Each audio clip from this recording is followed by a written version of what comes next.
नमस्कार साथियों, आप सभी का स्वागत है आपके अपने चैनल इंदोलॉजी में। तो दोस्तों, आपको पता है कि हम साइंस के न्यूमेरिकल की क्लास करा रहे हैं आपके लिए। तो आज हम लेकर आए क्लास नंबर 3। दोस्तों, इससे पहले हमने 2 क्लास आपको प्रोवाइड कर दी हैं। तो अब हम इसमें आपको फॉर्मूले भी बताएंगे और न्यूमेरिकल क्वेश्चन भी करेंगे। तो दोस्तों, ये सभी क्लास हैं आपके किसी भी परीक्षा की तैयारी कर रहे हैं, जैसे कि ग्रुप डी है, एनटीपीसी है या एसएससी, उन सभी में आपके लिए बहुत ही हेल्पफुल रहने वाली है। तो दोस्तों, पहले कुछ फॉर्मूले लिखाते हैं, उनको आप नोट कर लें और उसके बाद उसी पे आधारित क्वेश्चनों को हम सॉल्व करेंगे। तो दोस्तों, एक फॉर्मूला होता है क्या, यानी कि W बराबर V इंटू क्यू। W बराबर V इंटू क्यू।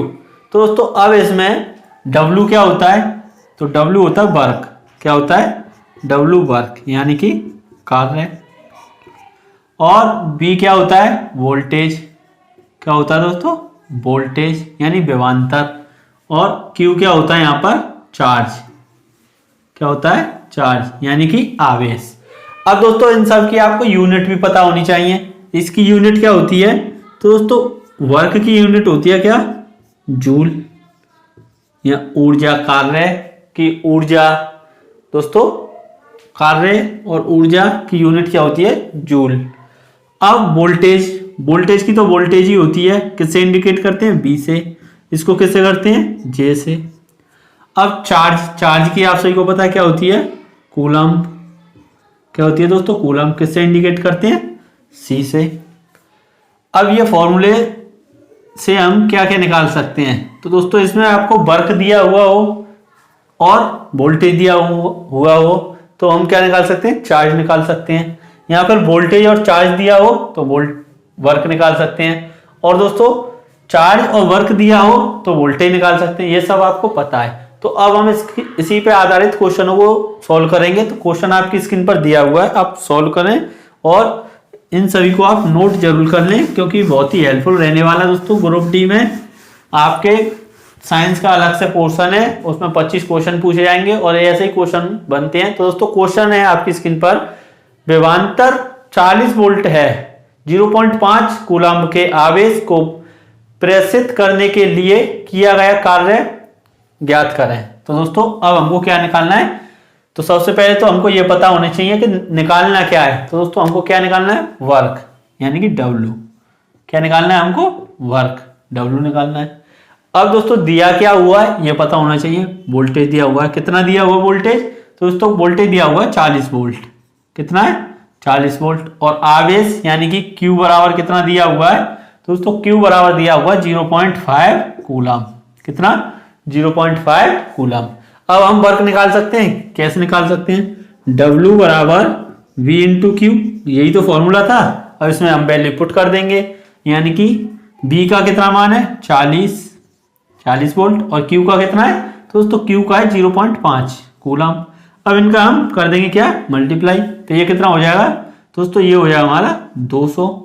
अब पॉइंट के बाद कितनी संख्या है? एक संख्या है, तो यहां पर हम क्या लगा देंगे? पॉइंट। तो कितना आ गया ये? 20। और वर्ग की यूनिट क्या होती है दोस्तों? जूल। क्या होती है? जूल। तो हमारा 20 जूल बिल्कुल करेक्ट आंसर हो जाएगा। ऑप्शन में देखें तो कौन सी ऑप्शन में दिया हुआ है? तो दोस्तों, 20 तो ऑप्शन, सभी ऑप्शनों में, चारों ऑप्शन में दिया हुआ है, लेकिन हमको अगर यूनिट पता होगी तो हम आंसर सही लगा सकते हैं, नहीं तो हम इस क्वेश्चन को गलत कर देंगे या छोड़ देंगे। तो यूनिट जूल है। तो दोस्तों, कौन से में? ऑप्शन ए में दिया हुआ है, तो ऑप्शन ए इसका बिल्कुल करेक्ट आंसर हो जाएगा। तो दोस्तों, इन क्वेश्चनों को आप नोट जरूर कर लें। तो अब हम चलते हैं नेक्स्ट क्वेश्चन की ओर। और दोस्तों, उससे पहले आप वीडियो को शेयर कर दें अपने सभी दोस्तों में और वीडियो को लाइक भी कर दें। तो क्वेश्चन दिया हुआ है, 12 वोल्ट का विभवांतर, क्या 12 वोल्ट का विभवांतर होने वाले दो बिंदुओं के बीच है। 12 वोल्ट का विभवांतर होने वाले दो बिंदुओं के बीच है, किया गया कार्य 36 जूल है। कितना है दोस्तों? वर्क दिया हुआ कितना? 36 जूल। और उन बिंदुओं के बीच बहने वाली विद्युत आवेश बताना है। क्या? विद्युत आवेश क्या होगा दोस्तों? हमको क्या बताना है? Q बताना है। अब क्या? Q बताना है। अब हमको क्या क्या चीज पता है? पहले तो वोल्टेज पता है। कितना है दोस्तों वोल्टेज? तो वोल्टेज है हमारा 12 वोल्ट। कितना है? 12 वोल्ट। वर्क कितना दिया हुआ है दोस्तों? कितना कार्य हो रहा है? तो दोस्तों, कार्य हो रहा है 36 जूल। कितना? 36 जूल। अब हम क्या निकाल सकते हैं? यहां से Q पूछा है तो Q निकाल सकते हैं। कैसे?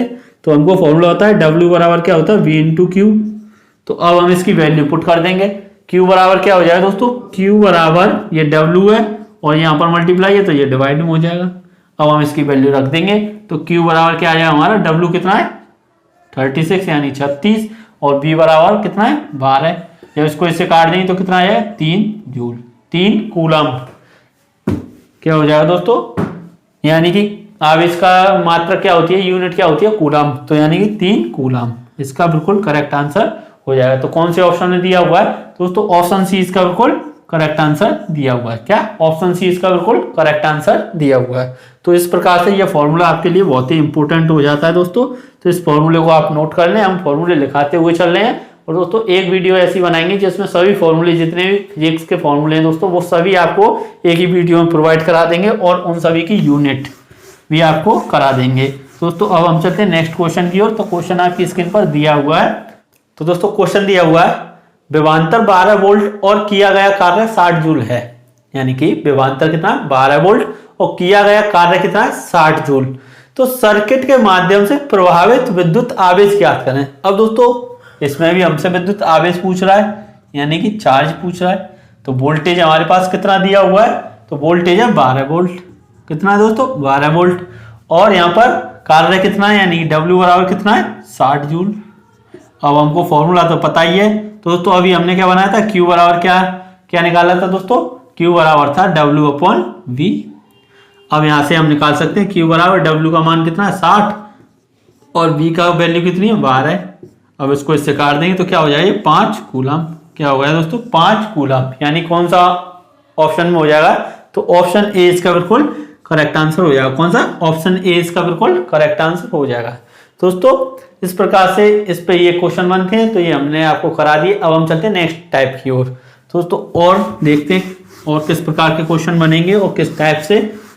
तो एक टाइप आपको हमने रेजिस्टेंस वाला तो करा दिया था दोस्तों, एक पैरेलल सीरीज और एक सीरीज में, एक तो पैरेलल कॉम्बिनेशन एक सीरीज कॉम्बिनेशन। दोस्तों इस पे हमने आपको फॉर्मूला बता दिया था, कैसे था, जैसे कि ये है सर्किट हमारा इस प्रकार से बना हुआ है। ये आप पता कर सकते हैं कि ये रेजिस्टेंस जो है ये R1 हो गया, ये R2 हो गया और ये R3 हो गया। दोस्तों ये जो रेजिस्टेंस है ये किस कॉम्बिनेशन में है, तो ये आपके सीरीज में लगे हुए हैं। कैसे, सीरीज में लगे हुए हैं। ये कैसे पता चलता है हमको कि ये सीरीज में कनेक्ट है कि ये पैरेलल में कनेक्ट है। तो दोस्तों सीरीज में यानी कि इसका ये स्टार्टिंग पॉइंट है और यहाँ पर इसका एक एंड पॉइंट होगा और इसका एक स्टार्टिंग पॉइंट होगा। यानी कि एंड पॉइंट और स्टार्टिंग पॉइंट आपस में जुड़े हुए होंगे। एंड पॉइंट, इसका ये एंड पॉइंट और इसका ये स्टार्टिंग पॉइंट आपस में जुड़े हुए होंगे। तो वो कौन सा कॉम्बिनेशन होता है, वो हमारा सीरीज कॉम्बिनेशन होता है, यानी श्रेणी वाला होता है। तो दोस्तों इसका अगर हम टोटल जो रेजिस्टेंस होगा वो निकालें इसका, तो टोटल रेजिस्टेंस क्या आ जाएगा, तो दोस्तों R बराबर क्या, R1 plus R2 plus R3। अब ऐसे ये हमारा कहां तक जुड़े हुए हैं दोस्तों, हम मान लेते हैं ये Rn है, कितना Rn तक। तो ऐसे ये हमारा क्या हो जाएगा Rn तक। दोस्तों इस प्रकार से हम ये निकाल सकते हैं। ये कौन सा कॉम्बिनेशन हो गया दोस्तों, ये हमारा हो जाएगा क्या, सीरीज कॉम्बिनेशन। सीरीज कॉम्बिनेशन ये हमारा हो जाएगा। अब हमको ये तो पता चलेगा सीरीज कॉम्बिनेशन। अब क्या आता है हमारा पैरेलल कॉम्बिनेशन। कौन सा, समांतर वाला। कौन सा, पैरेलल कॉम्बिनेशन। अब पैरेलल कॉम्बिनेशन का फॉर्मूला क्या होता है दोस्तों, ये इस पे जरूर आपके क्वेश्चन बनते हैं दोस्तों, रेलवे में अक्सर पूछे जाते हैं इस प्रकार के क्वेश्चन, पर ज्यादा बड़ा नहीं होगा, बस सिंपल एक दो रेजिस्टेंस दिए हुए होंगे और उनसे आपको इक्विवेलेंट रेजिस्टेंस पूछ लेगा। तो दोस्तों अब पैरेलल में कैसे होता है, तो पैरेलल में जैसे कि ये सर्किट है कोई इस प्रकार से,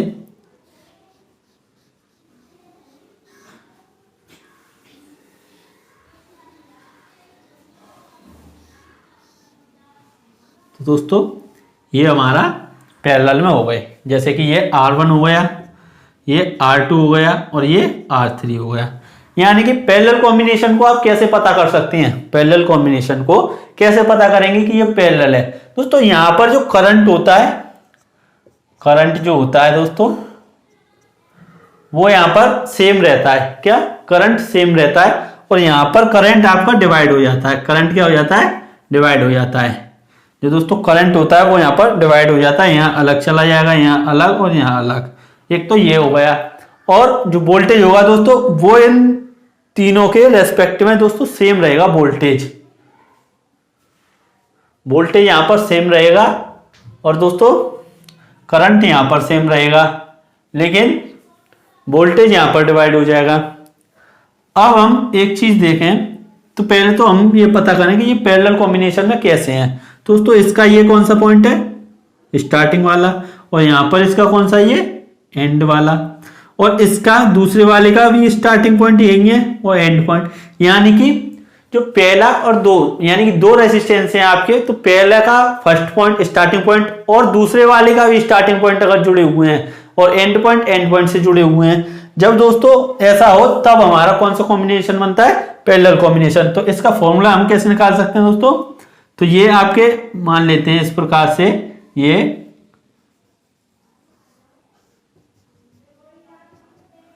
Rn तक जुड़े हुए हैं। तो दोस्तों अब हम इसका जो पैरेलल कॉम्बिनेशन में बनेगा 1/R बराबर 1/R1 plus 1/R2 plus 1/R3, इसी प्रकार से दोस्तों प्लस 1/Rn। तो इस प्रकार से ये हमारा, हम इसका टोटल रेसिस्टेंस निकाल सकते हैं। तो दोस्तों ये तो हमारे रेसिस्टेंस पे हो गए। अब हम आपको बताएंगे इसका जो कैपेसिटर होता है दोस्तों उसका क्या फॉर्मूला होता है। तो दोस्तों कैपेसिटर का भी ये सब आप नोट कर लें और कैपेसिटर पर चलते हैं। अब कैपेसिटर की क्या क्या कंडीशन होती हैं।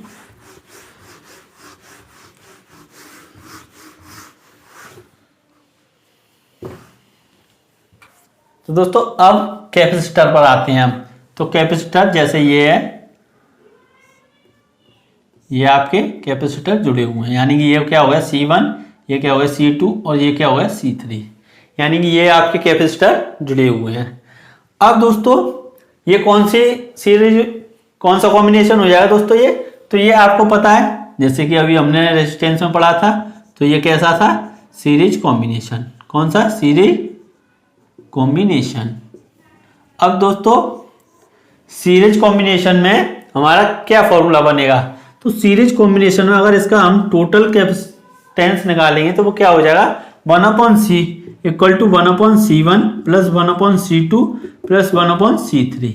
तो दोस्तों इसमें रेजिस्टेंस का क्या होता है, अपोजिट होता है। क्या अपोजिट होता है, यानी 1/C1। सीरीज कॉम्बिनेशन में ये जो रेजिस्टेंस का पैरेलल कॉम्बिनेशन होता है, ऐसा ही कैपेसिटर में सीरीज कॉम्बिनेशन में होता है। और दोस्तों जो कैपेसिटर का दोस्तों जो पैरेलल कॉम्बिनेशन होता है वो रेजिस्टेंस का सीरीज कॉम्बिनेशन से सेम होता है। तो अब हम इसका पैरेलल कॉम्बिनेशन देखें तो इस प्रकार से ये कैपेसिटर लगा हुआ है, एक दोस्तों ये कैपेसिटर लगा हुआ है और एक ये कैपेसिटर लगा हुआ है। तो यानी ये C1 हो गया, ये आपका C2 और ये C3। तो ये आप पता कर सकते हैं कौन से कॉम्बिनेशन में, ये पैरेलल कॉम्बिनेशन में। कैसे हैं, पैरेलल कॉम्बिनेशन में। इस पे दोस्तों हम क्वेश्चन भी कराएंगे आपके, तो आप टेंशन ना लें, आपके एकदम क्वेश्चन जो आएगा आप बहुत ही आसानी से कर देंगे। दोस्तों पैरेलल कॉम्बिनेशन का अगर हम टोटल कैपेसिटेंस निकालें तो क्या होगा, इसका इक्विवेलेंट कैपेसिटेंस निकालें तो C बराबर C1 plus C2 plus C3। तो दोस्तों ये हमारा क्या हो जाएगा, पैरेलल कॉम्बिनेशन का, और ये हमारा सीरीज कॉम्बिनेशन का। तो ये दोनों आपको याद होनी चाहिए दोस्तों, यानी कि ये फॉर्मूले आपको पता होनी चाहिए, तो आप बहुत ही आसानी से निकाल सकते हैं। तो अब हम चलते हैं इनके क्वेश्चनों को सॉल्व करते हैं। तो दोस्तों और आप इन सभी को नोट कर लें और वीडियो को शेयर कर दें। तो दोस्तों क्वेश्चन दिया हुआ है आपकी स्क्रीन पर, क्वेश्चन आपकी स्क्रीन पर दिया हुआ है, तो क्वेश्चन को पढ़ें और दोस्तों सॉल्व करें। तो क्वेश्चन क्या है कि बराबर कैपेसिटी वाले चार कैपेसिटरों की कैपेसिटी क्या होगी जब वे श्रेणी में जुड़े हुए हैं। तो दोस्तों बराबर है, यानी किस में जुड़े हुए हैं, सीरीज में जुड़े हुए हैं कैपेसिटर। कितने हैं, 4। दोस्तों हमको पता है कि 4 कैपेसिटर हैं। अब हम मान लेते हैं कि ये C होगा, इनका कितना है, इसका C वैल्यू मान लेते हैं, इसकी C, इसकी भी C, इसकी, क्योंकि सेम है तो सभी में सेम हो गई। अब हमको ये पता है कि जब श्रेणी में, यानी श्रेणी का मतलब है सीरीज कॉम्बिनेशन में जुड़े हुए कैपेसिटर, तो फॉर्मूला क्या होता है, 1/C equal to 1/C1 plus 1/C2 plus 1/C3। 1/C3 plus 1/C4। दोस्तों ये हमारा यहाँ पर अप्लाई हो जाएगा। अब हम इसकी जगह पर वैल्यू लगा देंगे, इसको यहाँ पर इक्विवेलेंट इस तरह से लिखते हैं। अब दोस्तों 1/C इक्विवेलेंट क्या हो जाएगा, 1/C1 की जगह पर कितना है C plus 1/C plus 1/C plus 1/C। तो अब हमारा एलसीएम क्या आ जाएगा, C और ऊपर कितना हो जाएगा दोस्तों 4, क्योंकि 1 2 3 4। तो ये अब दोस्तों ये 1/C इक्विवेलेंट, तो हमको 1/C इक्विवेलेंट नहीं निकालना है, क्या निकालना है, C इक्विवेलेंट निकालना है कि इसका जो इसकी हमको कैपेसिटी निकालनी है। तो यानी कि C इक्विवेलेंट बराबर क्या हो जाएगा दोस्तों, C/4। क्या हो जाएगी, C/4। इसका भी उल्टा हो जाएगा, इसका भी उल्टा हो जाएगा। तो दोस्तों कौन सी ऑप्शन में दिया हुआ है, ऑप्शन बी इसका बिल्कुल करेक्ट आंसर दिया हुआ। कौन सा, ऑप्शन बी। तो दोस्तों ऑप्शन बी इसका बिल्कुल करेक्ट आंसर हो जाएगा। तो अब हम और क्वेश्चन करते हैं। तो क्वेश्चन आपकी स्क्रीन पर दिया हुआ है, तो दोस्तों सॉल्व करना क्वेश्चन को और वीडियो को शेयर कर दें अपने सभी दोस्तों में, और लाइक नहीं किया तो वीडियो को लाइक भी कर दें। तो दोस्तों क्वेश्चन दिया हुआ है 18 mu farad, 16 mu farad, 42 mu farad और 74 म्यू फेराड के 4 कैपेसिटरों के समांतर में जुड़े होने पर परिणामी कैपेसिटी होगी। तो दोस्तों पहली बात तो ये जो कैपेसिटर होता है दोस्तों उसकी यूनिट क्या होती है, तो उसकी यूनिट होती है फेराड, और दोस्तों जो रेजिस्टेंस होता है उसकी यूनिट क्या होती है, ओम। तो अब हमको कैसे जुड़े हुए हैं, ये समांतर में। दोस्तों 4 कैपेसिटर हैं, आपको पता है कैसे जुड़े हुए हैं, समांतर श्रेणी में जुड़े हुए हैं। तो पहले तो हमको समांतर का फॉर्मूला पता है, क्या है, C1 plus C2 plus C3 plus C4, यही होता है। अब हमको वैल्यू दी हुई है, वैल्यू हम लगा देते हैं। यानी C1 की जगह पर क्या लिखते हैं हम, 18 म्यू फेराड है, 18 म्यू फेराड। अब दोस्तों C2 की वैल्यू कितनी है, तो C2 की वैल्यू है दोस्तों 16, क्या 16 म्यू फेराड। और C3 की कितनी है, 42 म्यू फेराड, क्या 42 म्यू फेराड। C4 की वैल्यू क्या दी हुई है, 74 म्यू फेराड, क्या है 74 म्यू फेराड। तो अब इसको हम जब जोड़ेंगे तो ये कितना हो जाएगा, 8 और 6 14, 14 और 2 16, 16 और 4 20, हासिल कितना 2, 2 और 1 3 और 1 4, 4 4 8, 8 और 7 कितने हो गए 15, कितने हो गए 8 और 7 15, यानी कि 150 म्यू फेराड। क्या आ गई दोस्तों वैल्यू हमारी 150 म्यू फेराड। कौन सी ऑप्शन में दिया हुआ है, तो ऑप्शन डी में इसका बिल्कुल करेक्ट आंसर हो गया। जिन भी साथियों का ऑप्शन डी आ रहा है वो बिल्कुल सही चल रहे हैं दोस्तों। तो इस प्रकार से इन क्वेश्चनों को सॉल्व कर सकते हैं। तो हम चलते हैं और नेक्स्ट क्वेश्चन की ओर। तो क्वेश्चन आपकी स्क्रीन पर दिया हुआ है, सॉल्व करें। तो दोस्तों क्वेश्चन दिया हुआ है 16 म्यू फेराड, 16 म्यू फेराड और 32 म्यू फेराड कैपेसिटी के 3 कैपेसिटरों के श्रेणी क्रम में जुड़े होने पर कुल कैपेसिटेंस होगा। तो दोस्तों कैसे जुड़े हुए हैं, श्रेणी में। तो श्रेणी का आपको फॉर्मूला पता है, सीरीज कॉम्बिनेशन का क्या, 1/C इक्विवेलेंट, यानी 1/C plus 1/C2 plus 1/C3 plus 1/C4। तो दोस्तों इस प्रकार से ये हमारा फॉर्मूला होता है। अब इसमें हम वैल्यू पुट कर देंगे, सिंपल ऐसे ही क्वेश्चन आपसे पूछे जाते हैं। तो 1/C1 की वैल्यू कितनी है दोस्तों, 16 म्यू फेराड, और C2 की वैल्यू कितनी है, तो दोस्तों C2 की वैल्यू है ये भी 16, और C3 की वैल्यू कितनी हो जाएगी, यानी 32। तो दोस्तों 3 है हमारे पास, तो यहाँ पर हम C3 तक ही रखेंगे, C4 को हटा देते हैं, यानी Cn तक चलते हैं। जितने भी कैपेसिटर अगर श्रेणी में लगे हुए हैं सबको हम ऐसे ही लिख लेंगे और सॉल्व कर लेंगे। अब ये कितना हमारा एलसीएम आया, 32 आएगा, कितना आया 32, ये कितना हो गया 2, और यहाँ पर कितना हो जाएगा 2 और ये 1, यानी 1/C इक्विवेलेंट कितना हो जाएगा दोस्तों।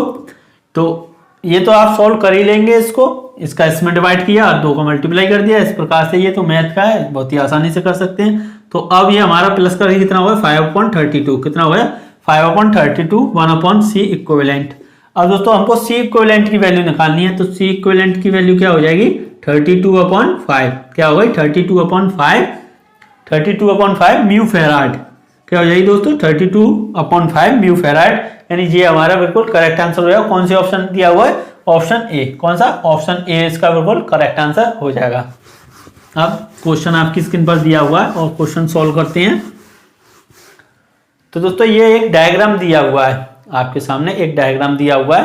किस प्रकार से डायग्राम है दोस्तों, ऐसे ये आपका एक डायग्राम दिया हुआ है, 3 कैपेसिटर श्रेणी में जुड़े जुड़े हुए हैं। कैसे?